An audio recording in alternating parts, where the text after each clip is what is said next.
सुबह से आगे में आपको कहेंगे खुशामदीद। हम हमेशा सियासत पे बात करते हैं कि उस सियासी शख्सियात को बुला रहे होते हैं, उनसे बातचीत कर रहे होते हैं, वो हमें सियासी हालात से आगाह कर रहे होते हैं। लेकिन आजकल सोशल मीडिया ट्रेंड अगर हम देखें तो वहाँ पर जितने भी अदाकार हैं हमारे, वो भी आगे बढ़ते हैं, वो भी सोशल मीडिया पर सियासी हालात के हवाले से हमेशा एक्टिव नजर आते हैं। सब ना सही, कुछ सही और कुछ जो है उनमें सबसे ज्यादा सरफहरिस्त जो होती है वो है जी इफ़त उमर। वो हमेशा अपना पॉइंट ऑफ व्यू शेयर करती हैं, सोशल मीडिया पे एक्टिव नजर आती हैं, लेकिन साथ साथ उनको फिर बहुत तनकीद का निशाना भी बनाया जा रहा ट्विटर पे मरीम नवाज की ट्वीट्स शेयर बहुत करती हैं। वो शेयर बहुत करती हैं और साथ में खान साहब के अगेंस्ट भी बड़ी बात करती हैं। तो जाहिर है जो फिर खान साहब के फैंस हैं वो तनकीद का निशाना बनाते हैं। तो जाहिर है जैसे कि अभी मदर्स डे पर उन्होंने पिक्चर अपलोड की तो बहुत ट्रोलिंग हुई है, बहुत ज्यादा ट्रोलिंग, जिसको हम कंडेम करते हैं कि इस तरह से नहीं होना चाहिए। तो जरा उनसे आज बात बिल्कुल। इफ़त उमर हमें ज्वाइन कर चुके हैं। अस्सलाम वालेकुम, बहुत शुक्रिया आपने वक्त दिया सुबह से आगे को। इफ़त, सोशल मीडिया पर सियासी पोस्ट हम आपकी बहुत ज़्यादा देखते हैं, मुल्की सियासी हालात में आप खासी दिलचस्पी रखती हैं, जैसे हम शेयर भी कर रहे थे। और जब जब सेलिब्रिटीज सियासत पर बात करते हैं तो ट्रोलिंग का सामना करना पड़ता है। How do you deal with this? बस बर्दाश्त करके किया जाता है। पहले तो बहुत इफेक्ट होता था, क्योंकि देखें मैं जो सियासी पोस्ट करती हूँ, मेरा तरीका है कि मैं सटायर मजाक में उसको करती हूँ। और पूरी दुनिया में जो किसी पार्टी से एग्री नहीं करते, वो लोग अपना ओपिनियन मजाक के जरिए या सीरियस कॉलम्स के जरिए वो अपने व्यूज देते रहते हैं। और इस कदर पोलराइजेशन मैंने ना पाकिस्तान में इससे पहले देखी है, नहीं देखी, ना किसी और मुल्क में भी एज सच देखी है, जो कि पीटीआई के आने के बाद बाकी पार्टियों के साथ पोलराइजेशन हो गई है। इट्स दिस वे और दैट वे, पूरा ऑपोजिट हो गया। और बिकॉज एक जमाने में मैं भी पीटीआई की फॉलोवर थी, बहुत थोड़ी देर के लिए, लेकिन बहुत यकीन था इमरान खान पे कि वो बहुत सच्चे हैं, वो सच्ची तो बोलते हैं, वो तो बाद में पता चला। तो इसी तरह इन फैंस को भी जो उनको फॉलो कर रहे हैं, ऐसा ही लगता होगा। वो उतनी ही जिसे कहते हैं, जिस तरह बिलीव करते हैं, उसी जोर के साथ उनके लिए लड़ाई भी करते हैं। लेकिन लड़ाई आप कर लें, लेकिन लड़ाई के भी कुछ असूल होते हैं, दुश्मनी के भी असूल होते हैं। आप किसी पे पर्सनल कमेंट्स करके, उनकी फैमिली को हरास करके, मैं इसको ट्रोलिंग नहीं कहती, मैं जो ये लोग कर रहे हैं इसको हरासमेंट कहती हूँ। एंड यस, मैं बहुत हरास होती हूँ सोशल मीडिया पे, लेकिन एक ही तरीका है कि आप उन्हें पढ़ो ना, और जो आपको ठीक लगता है, अगर आपकी नीयत साफ है और आप इस मुल्क की बेहतरी के लिए करना चाहते हैं तो आप करते रहें। और कितनी को जिंदगी रहेगी है, अब तो सच बोलना है ना, तो सच बोल रही हूँ जितना बोल सकती। तो इफ़त, इससे नजर आ रहा है कि जब भी आप बात करती हैं तनकीद का निशाना बनाया जाता है और उससे आप इफेक्ट जरूर होती हैं। लेकिन इफ़त, जब भी कोई सेलिब्रिटीज सियासी हालात पर बात करना चाहते हैं, सोशल मीडिया पर सामने आते हैं, आपके ख्याल में इसका इम्पैक्ट कितना होता है? इम्पैक्ट बहुत पड़ता है। दुनिया में हर तरह का सेलिब्रिटी है। हमारे मुल्क में ज्यादातर सेलिब्रिटीज वो हैं जो गैलरी के लिए प्ले करते हैं कि ऑडियंस उनकी खराब ना हो, कम ना हो। हालांकि जितना इम्पैक्ट किसी एक्टर का, शोबिस की पर्सनालिटी का आवाम पे पड़ता है, वो अनफॉर्चुनेटली और किसी का नहीं पड़ता। इवन के पॉलिटिशियंस भी हमारे बहुत मशहूर है, लेकिन उनका भी इतना असर नहीं होता जब कोई ऐसा शख्सियत जिन्हें पूरी आवाम पसंद करती है और वो सच बोले। लेकिन अगेन फिर वो आपकी जो ऑडियंस में पोलराइजेशन आ जाएगी। जैसे मैं एक एक्टर हूँ, लेकिन पीटीआई के सपोर्टर्स मेरी एक्टिंग भूल चुके हैं। मैंने 50 साल इस फील्ड में, जो 50 तो नहीं, मतलब आई एम 51, तो 16 की थी जब से मैं कर रही हूँ, तो 35 इयर्स का मेरा करियर वो भूल चुके हैं। इससे पहले मैंने और इश्यूज पे जो बातें की जिनसे वो अग्री भी करते थे, वो भी भूल चुके हैं। उसको सिर्फ ये याद है कि जैसे मैं इमरान खान की कोई दुश्मन हूँ और उनकी उस पे मैंने कोई इज्जत में जो है ना कोई किसी किस्म की गुनाह कर दिया है। वो नाउजुबिल्लाह, अल्लाह ना करे, वो कोई होली शख्सियत नहीं है। वो एक आम से पॉलिटिशियन है जैसे बाकी भी हैं, आते हैं जिंदगी में, अपना काम करते हैं, चले जाते हैं। ये तो आपको तारीख बताती है ना कि कितना बड़ा कोई पॉलिटिशियन था। तो अभी तक हमें जो तारीख ने यही बताया है कि जो डेमोक्रेटिक प्राइम मिनिस्टर्स हमारे आए हैं, पाकिस्तान में जितना भी कुछ अच्छा हुआ है उन्होंने ही किया है। और इमरान खान के 4 साल जो पूरा आप उठा के देख लें, उसमें स्वाय फेलियर के कुछ नहीं। बहरहाल आगे हिस्ट्री बताएगी। और ठीक है, मैं बिल्कुल ठीक है, बर्दाश्त कर रही हूँ, पर बहुत सारे एक्टर्स नहीं करना नहीं भी करते। इफत लेकिन एक मामला और भी है, ये तासुर है आपके हवाले से कि आप हमेशा पॉपुलर नैरेटिव के अगेंस्ट जाती हैं, क्या वजह है इसकी? क्योंकि पॉपुलर नैरेटिव के साथ जाना बहुत आसान है। बात तो यही है कि गैलरी पे नहीं खेलना, सही बात बोल के जाना है। हमारे मुल्क में जो ये प्रॉब्लम्स है, अब ये चादरों के और उनके नीचे तय करके नहीं रखे जा सकते। आपने ओपनली बोलना है, अपना फर्ज अदा करके जाना है। मैं अपने तई जो सही समझती हूँ और जितनी मैंने स्टडी की है पूरी पॉलिटिक्स के बारे में, इस मुल्क के हालात के बारे में, ज़ियाउल हक की इस्लामाइजेशन के बारे में, जो इफेक्ट्स आए हैं, जो ये पौध निकल के आई है, उनकी क्या प्रॉब्लम्स है, मुझे समझ आती है। बहुत इनसिक्योरिटी है, बहुत सालों से पॉलिटिशियंस के अगेंस्ट बहुत सीरियस प्रोपेगेंडा किया गया है। हर ड्रामे में, हर किताब में पॉलिटिशियंस को विलेन, रेपिस्ट और पता नहीं क्या क्या दिखाया गया है।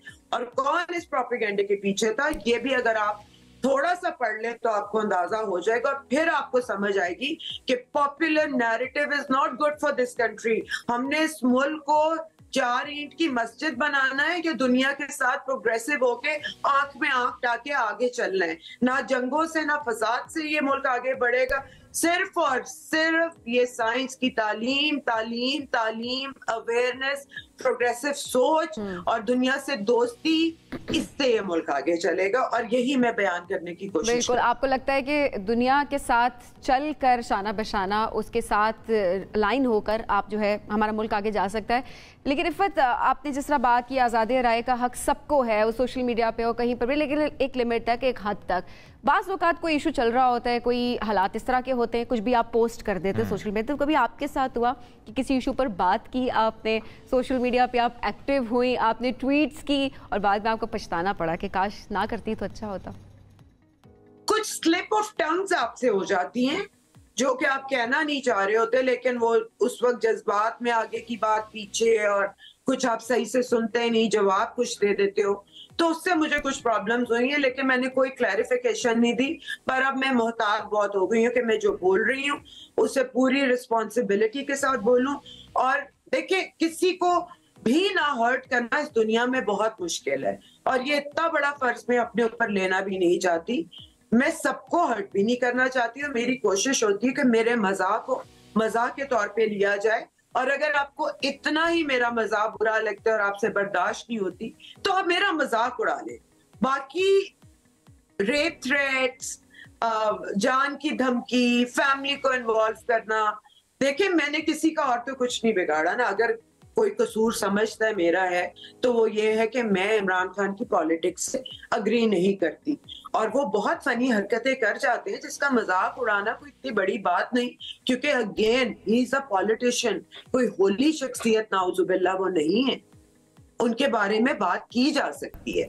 So what I am more careful now, और कोशिश ये है कि जितना कम किसी को हर्ट कर सकूं करूं, लेकिन कई दफा बात ऐसी होती है कि आप कहे बगैर रह नहीं सकते। इफ़त, क्या ये एहतियात आपने मदर्स डे के बाद की है? क्योंकि सोशल मीडिया पर उस पोस्ट पर जितनी तनकीद का निशाना बनाया कि आप बहुत हर्ट हुई, एक तो ज़रूर कुछ शेयर भी करें जो आपने उस वक्त महसूस किया, और क्या एहतियात इस वजह से?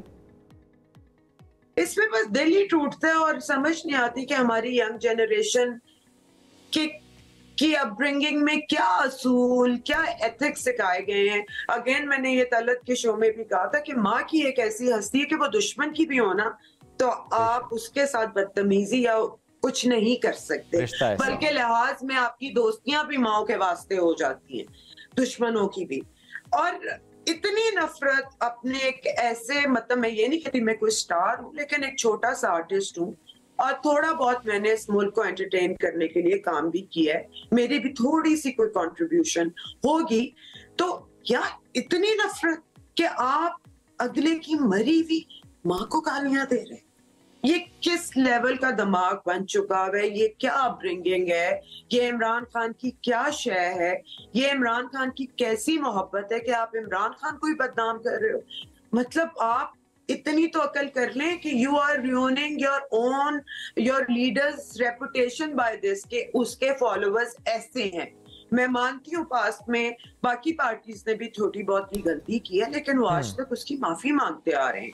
जो PMLN ने एक जमाने में थोड़ा सा बीबी के बारे में कहा था, या उसके और यही इफ़त हम देखते भी आए हैं, एक पार्टी दूसरी पार्टी के वाले से इस तरह कहती रही है। एग्जैक्टली, इस तरह की चीजें सामने आती रही हैं, लेकिन हाँ, किसी की माँ पे बात करना या किसी को पर्सनली अटैक करना वो बिल्कुल भी ठीक नहीं है। इफ़त, अगर जरा इस वक्त मुल्की हालात की हम बात करें, आपके ख्याल में आपको क्या लगता है कि पाकिस्तान के मसाइल का हल किस पार्टी या लीडर के पास है? जी, इसका हल कॉन्स्टिट्यूशन में है, पार्लियामेंट में है। मैं इमरान खान, देखिए हमारे मुल्क के बहुत बड़े स्टार रह चुके हैं, बहुत जबरदस्त फिलैंथ्रोपिस्ट रह चुके हैं, और हमने उनसे इश्क की हद तक इश्क भी किया हुआ है। अगर वो पॉलिटिक्स में आके अपने आप को इस तरह एक्सपोज ना करते और इतने झूठे वादे ना करते, इतनी बड़ी बड़े क्लेम्स ना करते जो उनके बस में नहीं था। जो बात उन्होंने किया, उन्होंने उसके उल्ट किया कि मैं नए लोग लूंगा, पुराने सड़े हुए लोग उन्होंने लिए जो कोर्टों से भाग रहे हैं, जो बड़ी बड़ी बातें करते थे कि हम इनकलाब लाएंगे, फलाना, चूहों की तरह वो भागते फिरे। इमरान खान ने गलत चॉइसेस किए हैं, गलत फैसले किए हैं, वो बादशाह सलामत बनना चाहते हैं। अब हल सिर्फ पार्लियामेंट में है। तमाम स्टेक होल्डर्स, तमाम रिप्रेजेंटेटिव्स बैठ के फैसले करें, लॉज बनाएं। बाकी चीज आपकी अथॉरिटीज है उनके लिए करने के लिए। आपका काम है लॉज बनाना, एक नुक्ते पे आना, उस मुल्क को आगे लेके चलना। आप कहते हैं कि मैं तालिबान के साथ बैठ सकता हूं लेकिन इनके साथ नहीं बैठूंगा, ये चोर डाकू हैं। आपने कह दिया तो हम मान जाए ये चोर डाकू हैं। आज तक किसी कोर्ट में नहीं प्रूव हो सका। जिस दिन प्रूफ हो जाएगा आप भी कहिएगा, हम भी कहेंगे। तब तक वो कोई मुजरिम नहीं है। जब तक आप पे साबित नहीं होता आप भी मुजरिम नहीं है। प्लीज कॉन्स्टिट्यूशन में जाएं, पार्लियामेंट में जाएं, फैसले करें, एक दूसरे का लिहाज करें। पुरानी जो हमारी इक़दार थे उनको लेके आए कि एक लिहाज होता है, दुश्मनी के असूल होते हैं, फैमिलीज पे बातें नहीं करते हैं, मिसोजिनिस्ट रिमार्क्स नहीं देते। ये अब बुरी बातें हैं। आप अगर बैठ के मरियम के बारे में कहेंगे कि हाँ हाँ वो मेरा नाम लेती है तो उसका मियाँ माइंड ना करे, आप क्या है भाई? आप 70 साल के एक बुजुर्ग आदमी हैं, वो आपसे बहुत जवान आपकी बेटी की उम्र में है, और हर औरत आपको उस नजर से नहीं देखती। इमरान खान, प्लीज औरतों को उनका हक दें, उनको क्वालिटी दें, उनको सेम राइट्स दें जो कि आपके हैं। हर औरत जो होती है अगर सर पे दुपट्टा नहीं लेती तो वो एक मकसद के लिए घर से बाहर नहीं निकलती। ठीक है इफ़त, ये जरा आपने बात तो की, लेकिन आपकी इस सारी बात पर एक सवाल तो बनता है, इतनी नडर, बेबाक, बेखौफ अपना ओपिनियन देना कैसे? अगेन बड़ा बोल नहीं बोलना चाहिए, लेकिन एक चीज जो आपकी अगर बेदाग हिस्ट्री हो, आपने अपने पास में कोई मतलब हो जाती है, सबसे हो जाती है, कोई ऐसी गलती ना की हो कि आपको मुंह छुपाना पड़े और आप किसी तरह किसी के अंडर दब सकें या ब्लैकमेल हो सकें, या तो आप में निडरपन आ जाता है। और अगेन आप लोग अभी बच्चे हो, आप लोगों को नहीं समझ, जब आप मेरी एज पे पहुंचोगे ना तो आपको खुद समझ आएगी कि जिंदगी की प्रायोरिटीज क्या हैं। 10-15 साल की बात है तो अभी भी सच नहीं बोलना तो कब बोलना है? अपने तय बोलूंगी, अपने मुल्क के कानून के मुताबिक बोलूंगी, और जब तक मैंने कानून हाथ में नहीं लिया मुझे तमाम राइट्स हैं अपना ओपिनियन देने का, जैसे आपको है। बस गालियों से और पर्सनल रिमार्क से परहेज करें, अपने क्रिटिसिज्म का मयार बुलंद करें, उसे मज़ाक में लेके आए, और अगर किसी दूसरे ने सही बात कर दी है तो बोल दे, टूशे, अप्रिशिएट करें। सही बात की आपने। हम और अपने लीडर की गलती को गलती समझे।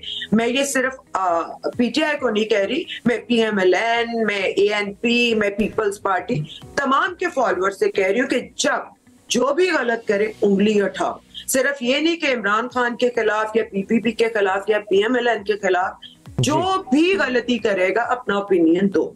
इसी तरह मुल्क आगे चलेगा, कंटिन्यूस डेमोक्रेसी से आगे चलेगा, एस्टेब्लिशमेंट का बीच में मुदाखलत ना करने से चलेगा, तालीम हासिल करने से, साइंसी दिमाग बनाने से, मतलब रूहानियत की मस्जिद। मुझे समझ नहीं आई कि इसकी यूनिवर्सिटी बनने की क्या जरूरत है, क्योंकि रूहानियत बहुत अहम है। जी बिल्कुल जी, बहुत अहम है। लेकिन एक चीज इफ़त की मुझे बहुत अच्छी लगी, वो ये कि अपना क्रिटिसिज्म का मयार जो है उसको बुलंद करें, किसी को पर्सनली अटैक मत करें और ब्लाइंडली फॉलो ना करें, क्योंकि कोई भी परफेक्ट नहीं है। आप किसी भी पॉलिटिकल लीडर को अगर सपोर्ट करते हैं, किसी भी पार्टी को आप सपोर्ट करते हैं, किसी नैरेटिव को आप सपोर्ट करते हैं, वो परफेक्ट नहीं हो सकता। तो जहां पर गलत है उसको गलत बोलें, जहां पर ठीक है उसको ठीक बोलें। इफ़त उमर, बहुत शुक्रिया प्रोग्राम में वक्त देने के लिए। बढ़ेंगे अब एक ब्रेक की जानिब, रहिए हमारे साथ।